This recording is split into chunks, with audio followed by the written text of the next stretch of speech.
você fala assim: Deus já me abençoou uma fogueira assim. Levanta a mão assim. Quem já foi abençoado? Alguém aqui já foi? Alguém aqui já foi abençoado? Tem alguém? Vem aqui na frente, por gentileza. Cadê? Vocês já foram? Vem cá, vem aqui na frente. Eu quero que você conte isso daqui.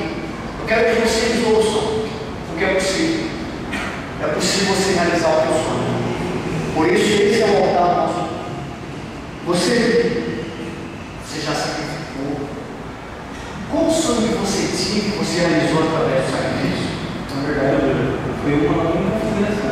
Primeira coisa que eu havia feito, até nas contas surgiu um resultado, que foi a última conversa. E eu decidi que eu já não ia mais viver daquele jeito, não, precisava de uma mudança. Porque o sonho que eu tinha era ser obreiro. E eu coloquei no meu objetivo que eu desejo era ser obreiro. E muitas vezes eu já me sobrava, não, você não vai conseguir, você não vai ser obreiro e tal. Mas eu sempre insisti nesse sonho, de querer ajudar as pessoas a servir a Deus na obra. Você fez o sacrifício em julho, hoje nós estamos em novembro, não é isso? Novembro, né? Foi em julho, dia 15 de julho, novembro, são 4 meses. 4 meses depois você foi atendido, é isso?